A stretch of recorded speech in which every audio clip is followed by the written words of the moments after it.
Hello. December ആയതുകൊണ്ട് രാവിലെ തന്നെ നല്ല തണുപ്പുണ്ട് കേട്ടോ. ഇന്ന് രാവിലെ കഴിക്കാൻ വേണ്ടിയിട്ട് ഗോതമ്പ് ദോശയും കട്ടൻ ചായയാണ്.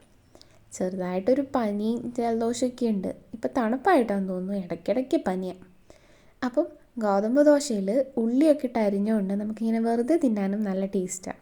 അപ്പം അങ്ങനെ ഒരു 2-3 കഴിച്ചു കേട്ടോ. ദോശയും ചായയും കൂടി കൂട്ടി അങ്ങനെ രാവിലെ കഴിച്ചു. പിന്നെ ഒരു 11 മണിയൊക്കെ ആവുന്ന സമയത്ത്, ഉച്ചയായില്ല, അതിന് മുമ്പ് തന്നെ ഞാൻ കഞ്ഞി കുടിച്ചു കേട്ടോ. ഇന്ന് പഴങ്കഞ്ഞി ഉണ്ടായിരുന്നു, അപ്പോൾ അതുകൊണ്ടാണ് നേരത്തെ കുടിച്ചത്. അതിൽ കുറച്ച് ഉള്ളിയും മുളകൊക്കെ ചതച്ചിട്ട് പിന്നെ മീൻ വറുത്തതും കൂട്ടി കഴിച്ചു. ഇവിടെ എല്ലാവർക്കും നോമ്പാണ്. പിന്നെ ലിസയ്ക്ക് കൊടുക്കാൻ വേണ്ടിയിട്ട് മീൻ വാങ്ങിച്ചതായിരുന്നു. എൻ്റെ നോമ്പ് ഞാനൊന്ന് തിരുവനന്തപുരത്ത് പോയ സമയത്ത് അറിയാതെ ഒന്ന് മുറിച്ചായിരുന്നു. അപ്പോൾ പിന്നെ നോമ്പ് എന്തായാലും മുറിഞ്ഞല്ലോ എന്ന് കരുതി ഇപ്പോൾ ലിസയ്ക്ക് മേടിച്ച മീനിൽ നിന്ന് പകുതി എടുത്ത് ഞാനും കഴിച്ചു കേട്ടോ. പിന്നെ ആക്ച്വലി പഴങ്കഞ്ഞി നമ്മളിങ്ങനെ ഞെരടി കുടിക്കുന്ന കാണുമ്പോൾ ശരിക്കും പറഞ്ഞാൽ വലിയ ഭംഗിയൊന്നും ഉണ്ടാവില്ല. പിന്നെ അത് കഴിഞ്ഞിട്ട് ഒരു ഗോതമ്പിലോട്ട് കുറച്ച് പഴവും വാനില എസൻസും അതൊക്കെ ഇട്ടൊന്ന് തിരുമ്മി ആവി കയറ്റി ഒരു ഇഡ്ഡലി പോലെ ആക്കി കേട്ടോ. അതും കുഴപ്പമൊന്നുമില്ലായിരുന്നു.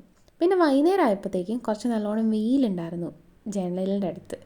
അപ്പം അവിടെ വന്നിരുന്നിട്ട് നമ്മുടെ പപ്സും പിന്നെ കട്ടൻ ചായയും കൂടിയായിരുന്നു കേട്ടോ കഴിച്ചത്. പണ്ട് 10ാം ക്ലാസ്സിൽ ട്യൂഷന് പോകുന്ന സമയത്ത് മിക്കവാറും ഈ പപ്സും പിന്നെ അവിടെ ഇരിക്കുന്ന സോസും ആയിരുന്നു കഴിച്ചുകൊണ്ടിരുന്നത്.